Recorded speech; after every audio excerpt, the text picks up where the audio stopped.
How beautiful is transcribing everything. Right. So here we are to the last part of the TSTC5 course on entrepreneurship for researchers.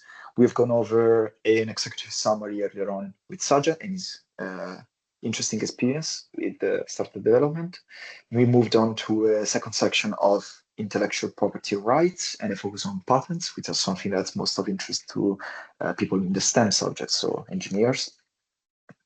We moved on to a third section on entrepreneurship for researchers. So a deeper dive into problem validation and some of the techniques we can use for problem validation and minimum valuable product and value proposition.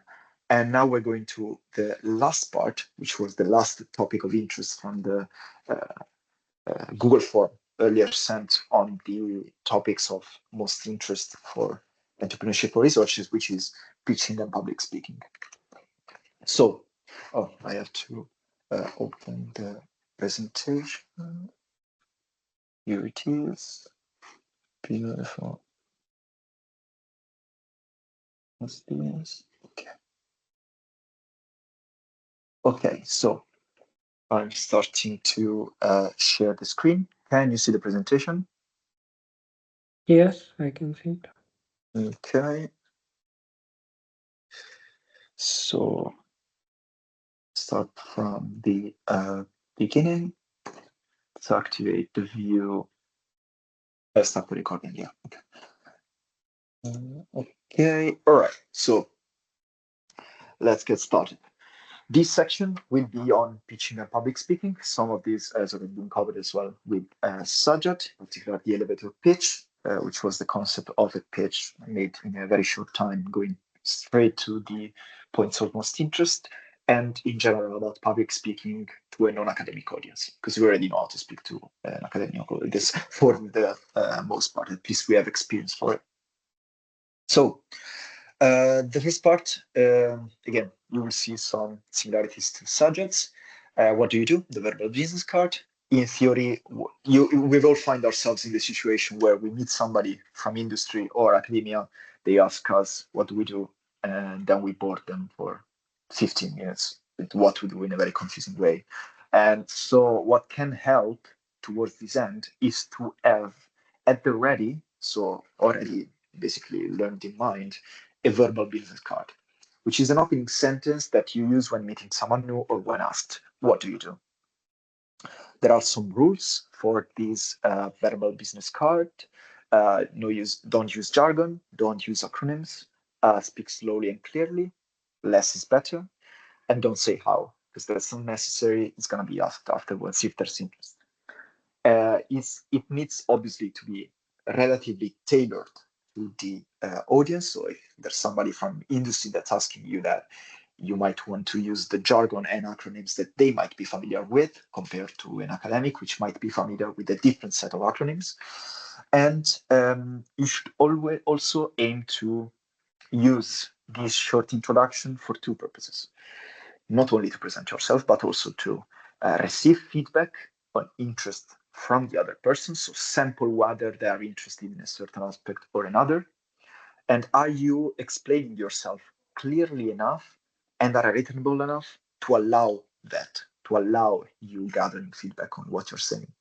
And the second thing is to a call to action. As Sajad said, it is very important. It's easy to miss, but be sure to include some kind of ask to them that you can use again to improve your message, maybe learn a new collaboration or something. So how should a verbal business card be structured? First of all, you should introduce yourself. I am X and I'm researching Y, the field. Clarify your why, your mission, why you're doing what you're doing, what the benefit is. My research will help X, a stakeholder, solve Y, some kind of problem, some kind of issue, some pressing challenge, and improve Z, provide a certain kind of benefit, provide a quantitative or qualitative benefit. And this should be key. It should be simple, it should be streamlined, it should be clear to anyone you speak to. Third, again, include a call to action, which can change depending on whom you're speaking with. If you're speaking with a person from industry, you might be interested in what problems they have been facing in recently. So I know you work in this sector. Can you do this for me? Can you provide some case studies? Can you provide some examples? Can you answer my question? Or do you know anyone who would be interested in this, who would provide this interest? And this could be an exercise. So you could start to build your personal business card based on this recommendation, but I will leave it to afterwards. So let's not do it now. You can do it afterwards. I will provide again the slides with the suggestions on how to prepare your own verbal business card that you can use at your repertoire and you can use the next time somebody meets you and asks you, what do you do? Also, think of two types of characters. Could be an industrial person or an academic or some kind of policy people, regulatory agency.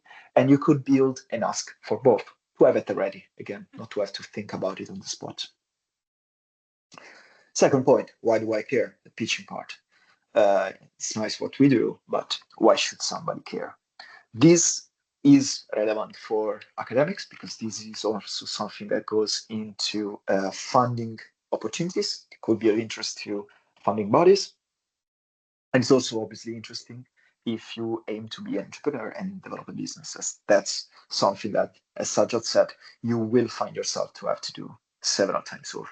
And this is in general applicable. Many of the advice on pitching is generally applicable on public speaking. So there are four key, let's say, points for subsections on pitching and public speaking that we'll go over. The first is the structural pitch deck, so the presentation. Second is to prepare for it, the audience work. Third is to catapult the start, which is a technique that is used in order to capture attention and maintain it. And the fourth is to rehearse and repeat. So the work that goes into it behind the screen, let's say, behind the curtains. First, pitch deck structure. A pitch deck is a presentation. The most famous version of it is from Guy Kazabazaki, who said the 10-20-30 rule, no more than 10 slides. Sajjad mentioned the pitch deck that they were using during their startup phase, which was 9 slides long. Obviously, you should stay simple because you only have 10 slides. Beyond 10 concepts, also people just get confused. It's obviously an arbitrary mark, but you understand that simpler is usually better and more sticky in the brain of the people we're speaking with. No longer than 20 minutes. Obviously, attention span is what it is. So even if you have more time, you might want to try and stay under 20 minutes. You can leave space for the discussion. You can encourage question and answers. You can encourage brainstorming. And this can provide value to you, not just speaking, but also listening. And if it is longer, you might want to add some breaks in between, such that the ultimate length is around 20 minutes. Oops. The third is no font under 30 points, which is something you might have heard already. Obviously, we always violate this rule, but the point of this rule is that the slides should be simple, because the risk is that the audience will read ahead of you and you will be out of sync. And this is particularly a problem where you're talking about concepts that are hard to grasp. So if people start reading the slide when you're already, you're not yet where they are, you get out of sync, get difficult to explain. So try to work and manage the attention of the audience you're speaking with. Further advice that I have added, but it's still relevant, and it also comes from a very good seminar by Julie Gallagher, I believe, someone from working the Institute of Engagement in Warwick, which gave a very interesting talk about making seminars and talks short but leaving a lasting impression, which is what has done, because I still remember his advice. The first is to have defined phases in your pitch structure. You want to start with something happy that's going to engage the audience and make them feel happy. You want to move on to a more sad or concerned outlook to make them feel this emotion, and end on a determined or focused tone. And this change in tone that you, change in phases that you have during the pitching should not be done by saying you are doing it, but by adjusting the tone, adjusting the pitch deck, adjusting your acting. And this is great to, if you ever get the opportunity to see people doing this in practice, you really get the sense of it. They are really able. You can search online YouTube for the 3-minute pitches or these types of content, and you can really see how they engage you into the pitch completely differently than just hearing a monotonic speech about what you do and how you do it. And so this is going to leave a lasting impression. The fifth advice is to engage early. Start very early by asking questions to keep the audience active. Don't be afraid to engage them.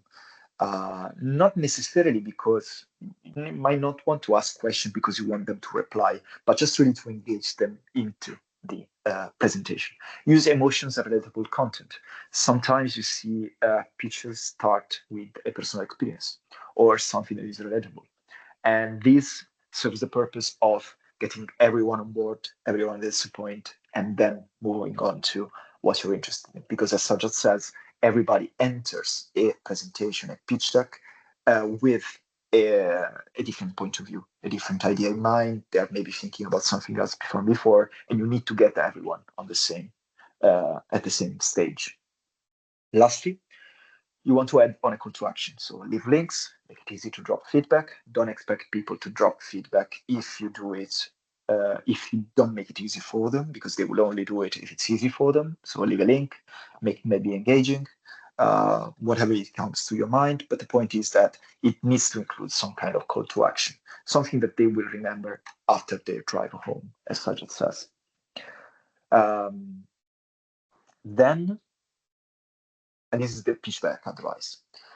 Then something that is extremely important and something that, for example, Britta really touched upon and provided her advice with her many experiences of talking with non-academic partners is to know your audience. This is something also Sajid says.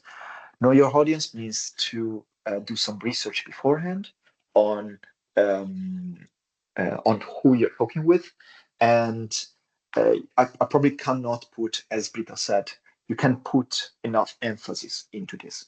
Scientists, academics, but it also extended to industrial people often lose their audience when they don't adapt the knowledge and speech to the target group.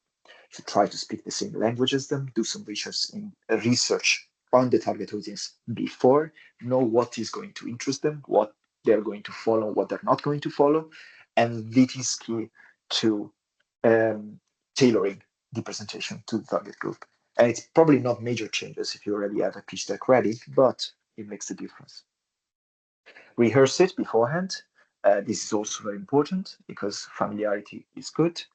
Find examples and pictures to describe to your audience, and stay under time. This is also very important for us. Some of us tend to go beyond our time, and I'm not going to make any examples, but also something that's going to help you stay under time and remain in the familiarity space that you have prepared your presentation to be, is to avoid disruptions. So go in advance, test the media, bring a plan B, USBs, printouts in case something goes wrong, bring props and water, so you won't have to ask for it. Test media in advance, so if you want to record, if you want to share the screen, if you have an HDMI cable, you know the drill. But avoiding disruption is something that's going to be very helpful in maintaining and having control over your presentation. Then you catapult the start. This is something also relevant to elevator pitching. You should aim to entertain and inspire. This is the main aim when you try to pitch an idea to somebody. You don't have time to go into the how. You should aim to entertain and inspire, and so that they will remember what you said, and information will find its way in if it's memorable enough. First thing is you set the stage. You always welcome the audience. Usual advice, no? Introducing yourselves and the hosts. You break the ice. You can ask about the weather, about the other talks before or after yours, about the room, about the audience itself. You can use public service announcements such as questions at the end, or slides will be made available. Tutorials are that way. This is also done to prevent your audience from daydreaming or asking themselves these questions and being distracted, and giving a short overview. If you don't know what to expect, they're more likely to follow it. Then the elevator pitch. Immediately bring up their attention and keep it there. Captivate them immediately, early on. Don't be afraid to dare. Use questions, quizzes, poses, anything that will get their undivided attention. And by poses, I mean physically not speaking for a while. And keep it there. Keep it there, follow the train of thoughts, maybe ask some rhetorical questions, engage them with questions, not because you want to hear the reply, but because you want to engage them. Predict their thoughts. Don't leave loose hands because they're going to be distracting. Pauses again are underrated as people get embarrassed after a few too many seconds of pause and they will revert back to you. Let one person do the talking. If you're a team, don't do the exercise where everybody speaks. It's not necessary. It's going to be confusing. Let one person do the talking. Maybe you can change the person, but still within a single session. And so what? So something that they can remember, that can be memorable, and the take-home message often matters more than the how, as in the process behind it. Let the information fit your narrative and not the other way around. Lastly, take-home messages. So one slide, one message. This should be very clear. Each slide has a purpose. The same is true for figures and graphs. Each figure, one message, one purpose. And bite-sized data works best. Translate your work in a smooth, linear, simple way, no room for indecisiveness. Avoid information overload. So everything you present must play towards a specific aim. Drop unclear parts of the data. Leave it for the Q&A if necessary. You can leave a slide at the end. And justify text. This piece of information is less accessible to dyslexic people because of the regular spacing. So you can use left align instead, which is clearer for dyslexic people. Then you should rehearse. This is the last advice. Familiarity is comfort, both for you and the audience, because you will feel comfortable when you're interacting with them without losing track. So they're going to be more comfortable as well. Should leave anchor points and sentences all throughout. This means that you can learn by memory some sentences throughout the presentation and some transitions from slide to slide, so that if you get lost, you can easily get back on track, and because it will likely happen. And one of the most common sources of wasted time is when you spend too much time on a single slide because you lose track of your point. Sorry. Know where you should be and when. Keep track of time with the clock, and never send anyone in your place, at least initially. Try to be the main asset of the pitch. Try to act it. Try to gather information, as much information as you dispense. Read the room, and thus, because of all of these things, going yourself and learning from your experiences, very important. And that's basically it. We'll go after a few extras that can help leaving a mark, some of which have already been introduced by Sajid, and we'll look over more deeply about leaving a lasting impression. And that is to tailor the message. So each stakeholder has a different why for listening to you and a different why for what they do. Each is interested in a different benefit that your work provides and what information is thus important to them. This takes us back to the preparing stage, to learning what the audience, who the audience is, what they do, and about studying and preparing about them. Each stakeholder also uses different language, different jargon. You should properly use tech and non-tech terms, as well as separate types of data, for example.